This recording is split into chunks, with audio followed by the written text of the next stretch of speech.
ഇന്ത്യയിലെ നവഫാഷിസ പ്രവണതകളുണ്ടെന്ന രാഷ്ട്രീയ പ്രമേയത്തിന് അംഗീകാരം നൽകി CPIM പാർട്ടി കോൺഗ്രസിനോടുള്ള രാഷ്ട്രീയ സമീപനത്തിനും മാറ്റമില്ല. സ്വകാര്യ സർവകലാശാല അനുവദിക്കാനുള്ള നയത്തിന് പാർട്ടി കോൺഗ്രസ് അംഗീകാരം നൽകി. ആശാസമരത്തോടുള്ള പിണറായി സർക്കാർ സമീപനത്തിൽ CPIM പാർട്ടി കോൺഗ്രസിൽ വിമർശനം. വിവരങ്ങളുമായി മധുരയിൽ നിന്നും ലിജോ വർഗീസ് ആണ് ചേരുന്നത്. ലിജോ, പാർട്ടി കോൺഗ്രസ് വളരെയധികം ചർച്ചകളാൽ സമ്പന്നമായി തന്നെ മുന്നോട്ട് പോകുന്നു. അതിനുള്ളിലാണ് ഇത്തരം കാര്യങ്ങളൊക്കെ ചർച്ചയ്ക്ക് വരുന്നതും പ്രമേയങ്ങൾക്ക് അംഗീകാരം നൽകുകയും ചെയ്യുന്നത്. എന്തെല്ലാം കാര്യങ്ങളാണ് ഇന്ന് നടന്നത്? അതുപോലെ തന്നെ ആശാപ്രവർത്തകരോടുള്ള സമീപനത്തിൽ ഏത് രീതിയിലാണ് വിമർശനം ഉണ്ടായിരിക്കുന്നത്?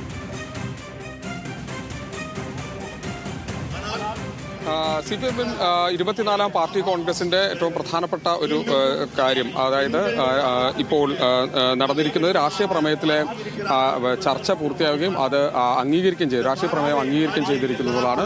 CPIM PB കോർഡിനേറ്ററായിട്ടുള്ള പ്രകാശ് കാരാട്ട് മറുപടി പറഞ്ഞതോടുകൂടി പ്രമേയം അംഗീകരിക്കപ്പെട്ടു. ഇതിലേറ്റവും പ്രധാനമായി നേരത്തെ തന്നെ ചർച്ച ചെയ്തുകൊണ്ടിരുന്ന ഒരു കാര്യം, ഇന്ത്യയിലെ ഇപ്പോൾ കേന്ദ്രം ഭരിക്കുന്ന BJP സർക്കാർ നവഫാഷിസ്റ്റ് പ്രവണതകൾ കാണിക്കുന്ന സർക്കാരാണ് എന്നുള്ള കാര്യമായിരുന്നു.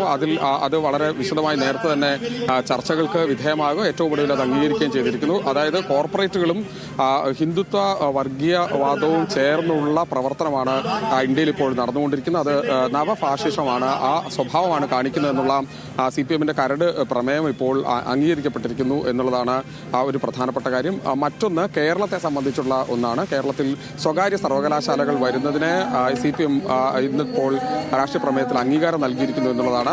അതായത് കേരളത്തിലേക്ക് പുറത്തേക്ക്, വിദേശത്തേക്ക് വിദ്യാർത്ഥികൾ, കുട്ടികൾ പോകുന്നത്, ചെറുപ്പക്കാർ പോകുന്നത് തടയാൻ ലക്ഷ്യമിട്ടുകൊണ്ടാണ് ഇത്തരത്തിലൊരു നടപടി എടുക്കുന്നത്. ആ സ്വകാര്യ സർവകലാശാലകളിൽ സംഘടനാ സ്വാതന്ത്ര്യം ഉണ്ടായിരിക്കും എന്നുള്ളതാണ് ഒരു പ്രധാനപ്പെട്ട കാര്യം. ആ കാര്യവും അംഗീകരിച്ചിരിക്കുന്നു എന്നുള്ളതാണ് ഒന്ന്. ഇനിയിപ്പോൾ വൈകിട്ട് 7 മണിക്ക് സംഘടനാ റിപ്പോർട്ട് അവതരിപ്പിക്കും. B. രാഘവലുവാണ് സംഘടനാ റിപ്പോർട്ട് അവതരിപ്പിക്കുക. അതിനുശേഷം നാളെ മുതൽ ഇതിന്റെ ചർച്ച നടക്കും. അതിനുശേഷം അതിൽ മറുപടി ഉണ്ടാകുകയും ആ സംഘടനാ റിപ്പോർട്ട് അംഗീകരിക്കുകയും ചെയ്യണം എന്നുള്ളതാണ്. നേരത്തെ സൂചിപ്പിച്ച പോലെ തന്നെ ആശാ വർക്കർമാരുടെ കാര്യത്തിൽ ആന്ധ്രാപ്രദേശിലുള്ള പ്രതിനിധികളാണ് വലിയ തരത്തിലുള്ള വിമർശനം ഉന്നയിച്ചത്. കേരളത്തിൽ ഒരു ഐഡിയൽ സർക്കാർ, ഒരു മറ്റ് സംസ്ഥാനങ്ങൾക്കൊക്കെ മാതൃകയാവുന്ന തരത്തിലൊരു സർക്കാർ ആണ് ഭരിക്കുന്നത്. ആ സർക്കാരിന്റെ ഭരണകാലത്താണ് ഇത്തരത്തിൽ ആശാ വർക്കർമാർ ഏതാണ്ട് 50 ദിവസത്തിലധികമായി സമരം ചെയ്തുകൊണ്ടിരിക്കുന്നത്. സ്ത്രീകളായിട്ടുള്ള ആളുകൾ മുടിമുറിക്കുന്ന അടക്കമുള്ള സമരങ്ങളിലേക്ക് പോയി. അതിനു മുൻപ് ആ പ്രശ്നം പരിഹരിക്കേണ്ടതായിരുന്നു എന്നുള്ളതാണ്. അതിന് മറുപടിയായി കേരളത്തിൽ നിന്നുള്ള പ്രതിനിധികൾ വളരെ കൃത്യമായി ഓണറേറിയം വർദ്ധിപ്പിച്ച് നൽകി. ഏറ്റവും കൂടുതൽ ഓണറേറിയം നൽകുന്ന സംസ്ഥാനം കേരളമാണെന്നും രാഷ്ട്രീയ പ്രേരിതമായ ഒരു സമരമാണ് അവിടെ നടക്കുന്നതെന്നുള്ള മറുപടിയും നൽകി. ഏതായാലും CPIMന്റെ പാർട്ടി കോൺഗ്രസ് പുരോഗമിച്ചുകൊണ്ടിരിക്കുകയാണ്. ഗൗരവമേറിയ ചർച്ചകൾ വിവിധ ഭാഗങ്ങളായി നടക്കുന്നു.